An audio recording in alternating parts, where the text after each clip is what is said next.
Assalamualaikum warahmatullahi wabarakatuh. Alhamdulillahi rabbil alamin. Wassalatu wassalamu ala asrafil anbiya'i wal mursalin Sayyidina wa maulana Muhammadin wa ala alihi washabihi ajma'in. Amma ba'du. Jamaah yang dirahmati Allah subhanahu wa ta'ala, senantiasa kita bersyukur kehadirat Allah subhanahu wa ta'ala karena kita diberi nikmat. Dibanding dunia dan isinya, tidak ada kenikmatan yang lebih digemari oleh Allah ketika kita mau duduk di dalam majelis ilmu. Ini kita ulang-ulang agar kita senantiasa menjadi orang-orang yang mencintai ilmu. Karena Rasulullah SAW berpesan, kemarin kita sampaikan bahwa akan mengalami kehidupan di mana masa setiap umat ini tidak akan mau mendengar nasihat, lari dari para ulama, maka akan mengakibatkan lenyapnya berkah kehidupan. Pemimpin dipimpin oleh orang-orang yang jahat. Bila kita menghindar dari ulama, menghindar dari nasihat-nasihat ilmu agama, kemudian binasa mati dalam keadaan tidak membawa iman. Ini akan terjadi. Maka sebelum semuanya itu kita alami, maka majelis ilmu ini harus kita senantiasa sampaikan. Karena ilmu adalah ibarat pelita, kata Nabi. Orang yang tidak punya ilmu, orang yang tidak suka dengan majelis ilmu, hidupnya dalam kegelapan. Bagaimana kalau kita di tengah malam tidak ada lampu, mati lampu kita, maka semua yang kita cari tidak akan ketemu. Kehidupan gelap, tidak enak. Itulah orang yang tidak suka dengan majelis ilmu. Ini yang disampaikan baginda Nabi Muhammad SAW. Maka hadirin yang dimuliakan Allah Subhanahu Wa Taala, Rasulullah SAW bersabda, kelak di hari kiamat ada jamaah. Jadi di pesan baginda Nabi Muhammad SAW, kelak pada hari kiamat ada 4 jamaah yang diantar ke depan pintu surga tanpa melintasi hisab. Jadi tanpa dihisab. 4 macam golongan manusia nanti di hari kiamat tidak mengalami hisab dan tidak mengalami siksa di neraka. Ciri-cirinya, kata Nabi, pesannya Nabi, nasihatnya Rasulullah, kita ingat-ingat. Orang alim yang mengamalkan ilmunya, ini yang tidak akan dihisab dan tidak akan masuk ke dalam nerakanya Allah. Yang kedua, haji mabrur yang tidak berbuat kerusakan atas ibadah hajinya.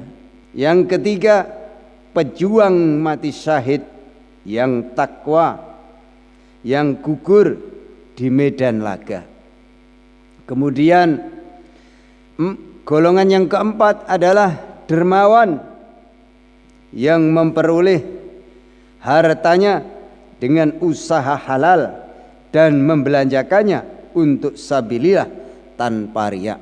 Jadi kita punya harta untuk perjuangan agama, perjuangan diniyah, perjuangan di pondok pesantren, pokoknya harta untuk kegiatan-kegiatan memperkuat agama. Inilah orang yang akan menghadapi kenikmatan ketika di hari kiamat tidak ada hisab dan tidak akan disiksa di nerakanya Allah. Setengah mereka dan setengah lainnya berlomba saling mendahului masuk surga. Atas perintah Allah, malaikat Jibril mengajukan serentetan pertanyaan. Jadi ini ceritanya baginda Nabi Muhammad SAW ketika 4 golongan ini ingin masuk surga berebutan. Terus malaikat Jibril menanya kepada 4 golongan manusia ini.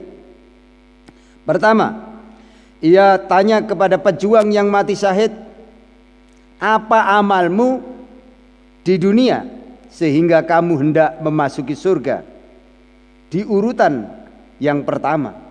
Maka orang yang mati syahid ini menjawab, kami setelah gugur di medan laga semata mencari ridhonya Allah Subhanahu wa taala. Lalu dari mana kamu peroleh penjelasan tentang pahala bagi pejuang yang mati syahid? Mereka menjawab, dari para dai, dari para ulama. Maka malaikat Jibril menjawab, peliharalah baik-baik adab kesopananmu terhadap para pendidik yang mengajarmu dan membimbingmu. Kemudian Jibril mengadahkan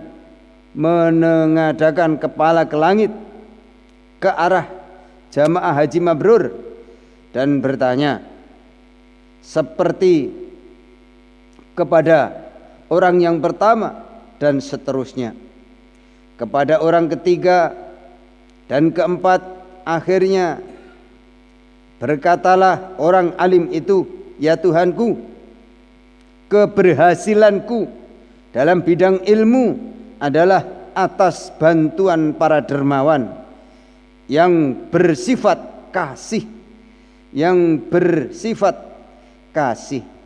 dan kebaikan mereka. Maka Allah berfirman, benarlah pernyataan orang alim itu, ya Ridwan, bukakan semua pintu surga hingga para dermawan memasukinya, lalu mereka itu seluruhnya masuk ke dalam surganya Allah Subhanahu wa taala.